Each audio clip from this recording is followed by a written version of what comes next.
Welcome to Mariners Fan Central. Anyone who follows the day-to-day grind at T-Mobile Park knows that the next year is our year narrative has worn thin with the fan base, but this time the scenario is drastically different. And the tension behind the scenes is palpable, especially after getting so close, just one win away from the World Series in 2025, which has turned this offseason into the most critical of the Jerry Dipoto and Justin Hollander era, because it's no longer about building for the future or selling hope, but about capitalizing on a window of opportunity that is wide open right now. And that is why the front office's moves have been so aggressive, already locking up Josh Naylor for 5 years to solve the first base issue and bringing in Jose Ferrer to give the bullpen depth, alongside Rob Refsnyder to mash lefty pitching. But we all know that this still isn't enough to guarantee the trophy. The big gap is still screaming at us from the infield, specifically at second and third base. And this is where the conversation gets interesting and dangerous, because although the names of Brendan Donovan and Ketel Marte are circulating heavily and filling us with expectation, anyone who lives the MLB market knows that deals of this caliber can fall apart over minor last-minute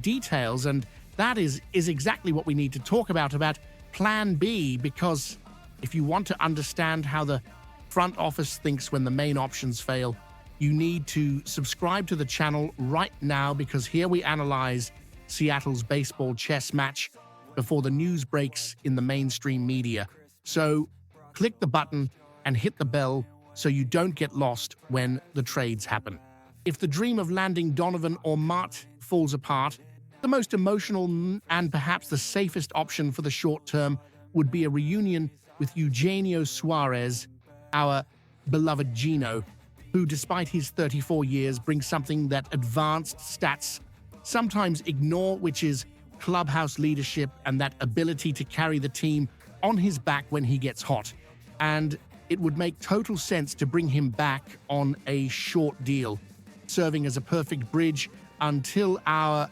golden boys, Colt Emerson or Ben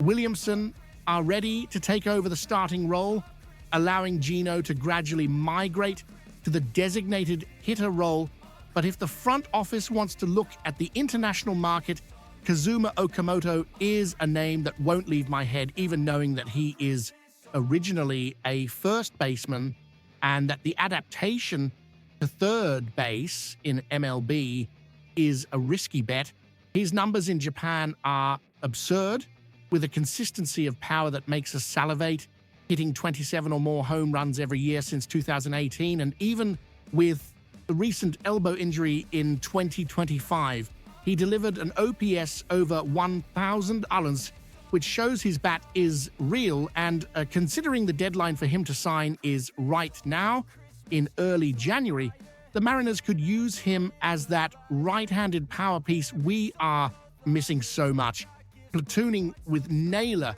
at first base against tough lefties and taking over third base if the defense holds up, which would be a bold move, typical of Dipoto when backed against a wall. Continuing the analysis of the alternatives that could define our 2026 season, we need to look at players who offer versatility, something Scott Surveyor has always valued, and Willie Castro fits that profile like a glove, being a switch-hitting Swiss Army knife who plays practically anywhere on the diamond. And although his stint with the Cubs at the end of 2025 was disastrous, with that 170 average that scares anyone, we cannot ignore what he did in previous years for the Twins, where he was a legitimate and consistent all-star.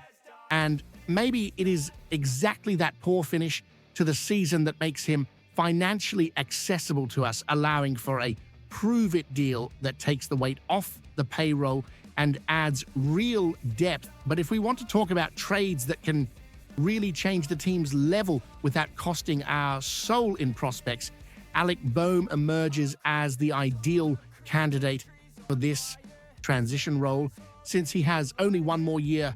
of team control with the Phillies and could be that luxury stopgap solution at third base while we wait for the farm system to mature. And the most interesting thing about Bohm is the consistency of his bat, delivering an above-average WRC plus for 3 straight years, something we have desperately sought to stop the offensive black hole that sometimes forms at the bottom of our lineup. And although his defense will never win a Gold Glove, it has improved enough not to be a constant liability, which is already progress. Now, if the idea is to bet on raw power potential, Mark Vientos' name from the Mets appears on the table, but here I need to be the realistic killjoy and pump the brakes on the excitement because, yes, he had a stellar 2024, but the drop in production in 2025 was brutal, and